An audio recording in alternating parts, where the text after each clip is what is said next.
So I just finished Metroid Zero Mission here recently, and I think it is the best remake I have ever personally played, and I also think it's just the best remake ever made, period.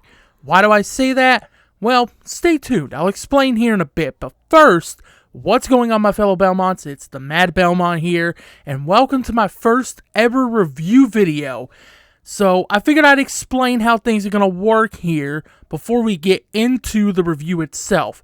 So, how these things are going to work is I'm going to outline all of the positive, mixed, and negative aspects of whatever game I'm covering, and then at the end, I will give it a score based on this rating system. I came up with it myself, okay?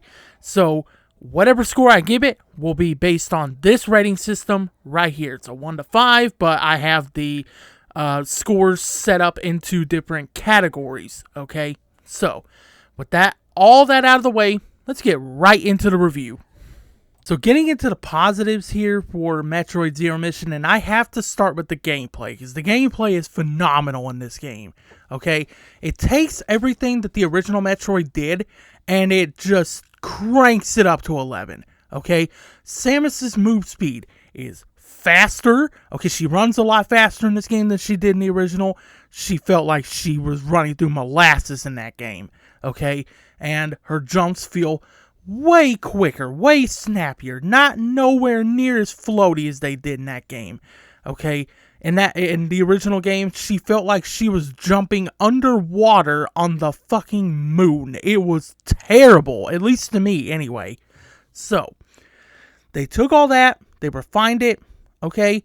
And then they took all of the original upgrades and abilities that you could do in the original game, and they brought all those back, but they added things. They expanded the move set and the ability set in this game. So in the original game, you had the morph ball, the missile tanks, the long beam, energy tanks, bombs, ice beam, high jump boots, screw attack, weight beam, and the various suit. That was the original game. Here, in Metroid Zero Mission, you get all those abilities that I just said, but you get new ones, such as power bombs and power grip. Okay, you get the speed booster, you get space jumps, okay, super missiles, things like that, okay, that were introduced in other games like Metroid 2, Super Metroid, Metroid Fusion. All that stuff is brought into here. There's also Chozo statues in this game, which was not in the original game. And so, yeah, a lot of stuff was added on top of what made that original game so good in the first place. And it just feels like a whole new game as a result, even though it's just a remake of the original NES game. So, Nintendo, I have to give you props for the gameplay here. You did a phenomenal job with it. So my next positive is the story. I gotta commend Nintendo for what they did with this story. Because, yes, while it's not in your face just like any other Metroid story is, Metroid is more of a lore-based series than it is a story-based series. They're not pushing the story straight into your face like a God of War or a Last of Us or anything like that. But there is a story here. It is very easy to follow, and it takes what the original game's story was, which was you are going to the planet Zebes. You are going to stop the space pirates from duplicating a bunch of these organisms called Metroids that are under control of the mother brain, okay? You're stopping them from doing that because if they do that, then they can take over the galaxy. And so you're doing that in this game, but they expand upon that, okay? And it's based off of a series of prequel mangas that had released only in Japan, okay? But thanks to some fans, they did some work, and there is a English translation of those prequel mangas, and I will put a link to those in the description down below so that you can go read those. I have them downloaded myself. I haven't really had the time to read them personally, but I will do that, okay, because I love my Metroid lore, so yeah, I gotta absorb it. But yeah, so the fact that they did that and the fact that they expanded it a little bit, really cool to see. There's also a brand new area in this game called Chozodia.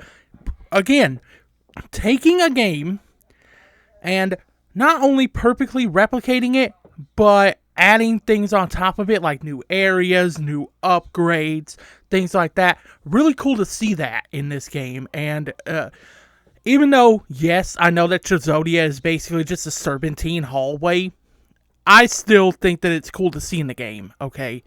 But yeah, so from time to time, you will see these cutscenes like this one right here. Okay, and that's how your story's being told in this game. That is it, okay? They don't just come out and tell you what's going on. They just give you what's going on in these cutscenes, and then you can just piece it together from there. And, yeah, love to see it, okay? Because the original game didn't have any of this. So, really cool to see, Nintendo. I like that. Final positives here, and they are the music and the overall design of this game, okay? Now, the music, let's get into that real quick, because I am a huge video game music guy. I love good music in a video game. I think that it propels games, okay? Having a good OST can really propel a game, and Metroid Zero Mission is no exception. This game, it has an incredible OST that is very, very atmospheric and fits every single area that you hear a song in, okay? From the Brinstar theme, to the Norfair theme, to Kraid's theme, to Ridley's theme. You hear so many great, amazing songs in this game, and they all fit the mood and the atmosphere of the area that you're going into, okay? There were times in this playthrough that I did where I would just walk into a room and I would hear a theme and I'd love it so much that I would just sit there for like 5 minutes and listen to it on loop. Like, yeah, that's how good that this OST is, okay? If I do that, if I stop my progress just to listen to your OST, that's how you know you did a good job with it, okay? And Nintendo, you did a phenomenal job with the OST in this game. Also, the character design of Samus, I love her design in this. Okay, I think she looks amazing both in and out of the suit in this game, and I absolutely think that the area designs are much better, much better than they are in the original. Okay, because in the original, yeah, the rooms looked cool and everything, but it didn't have no backgrounds to add to the atmosphere of the game, okay? Now you walk into a room and you have a background, and yeah, sure, some of them look a little generic, but it still adds atmosphere to the areas in the game, okay? That's something the original didn't have. Not to mention, I like the fact that the colors are richer, more vibrant in this game. I like that, you know, there are way more details to the rooms and the areas themselves in this game. And going into the enemy and the boss designs, this is what I feel is probably the best part of the overall design of this game, because these bosses, man, they are some of the best boss designs I have ever seen in the franchise up to this point. I mean, Kraid looks menacing, absolutely menacing in this game. Ridley looks great, okay? Mother Brain looks just completely intriguing, imposing, and a little bit intimidating, if I'm not gonna lie. I went into that Mother Brain fight and I said to myself, oh boy, this is shit's about to go down, okay? Because, man, let me tell you, the boss designs in this game are easily one of the highlights of it, okay? And, yeah, so I love everything about this game in terms of its design. Great job, Nintendo. You did a phenomenal job with that. Now we're getting into the mixed aspects of this game, and I have to bring up the difficulty right off the rip, okay? Because to me, it felt like the difficulty was a little bit too easy. I played this game on normal, and there are 3 difficulty modes in this game. There's easy, normal, and hard. again, I played it on normal, and it felt like normal was a bit too easy for me. I don't know what it was. I think it's possibly just my experience with the series or with games like this in general. I don't know what it is, but to me, it just seemed like normal was way too easy. I didn't hardly die to any of the bosses. I think I died to Kraid once, and I did have some struggles with Mother Brain and the final boss. Those were the only two that really gave me a true struggle, where I died more than once, okay? But other than that, I either did not die, I beat them in the first try, or I would die once and then just beat them the next try. And so, yeah, that kind of disappointed me a little bit, because, I don't know, with Super Metroid, I felt like the difficulty was pretty balanced. And here in Metroid Zero Mission, I really don't think that, okay, I get that easy is easy, right? It's supposed to be that way. Normal just felt like easy mode to me. And I wish they would have ramped up the difficulty just a little bit. Not too much. Don't go too crazy with it. But I think that they should have ramped up that difficulty just a slight bit. Okay? Just to make it feel more like normal. Okay? But hey, that's just me. You can call me a nut if you disagree with me on that. That's fine. But yeah, I just had to bring that up because that was something that I kept telling myself throughout the game when I was playing it. I was just like, man, this feels a little bit too easy to me. So, yeah. The next mixed aspect for me is, weirdly enough, the endgame map. I know it's kind of probably super weird to hear that, but let me explain. So, this game, unlike the original, does have an endgame map, but it's not super detailed, okay? The only way that you can really tell if you've gotten an item in an area is when you haven't got the item, it is an open circle, and then when you get it, it closes. Okay, gets the job done, but all the areas for this game, once you start to fill them in, they're basically the same color. Okay, and I don't know, to me that just kind of confuses me a little bit, because when I do fill out an area and I need to go back to an area, I kind of am just like, okay, now where, what area is this? And I feel like if they just colored off different sections of an area, made different sections, different colors, like make one area orange, one blue, one green, that right there would save a lot of confusion. Okay, it would save a hell of a lot of confusion. And I don't know. I don't know if Dread does this or not, but at least let me put markers on the map to be able to remind myself, hey, you need to go back here, Now, if Dread does do that, let me know down in the comments below. But yeah, I wish that they would have put at least a little bit more detail into this map. I am grateful that it's there, because it wasn't in the original. So, I'm not, this is basically just a nitpick, okay? I'm not being super ungrateful here. This is just a nitpick on my part, so yeah.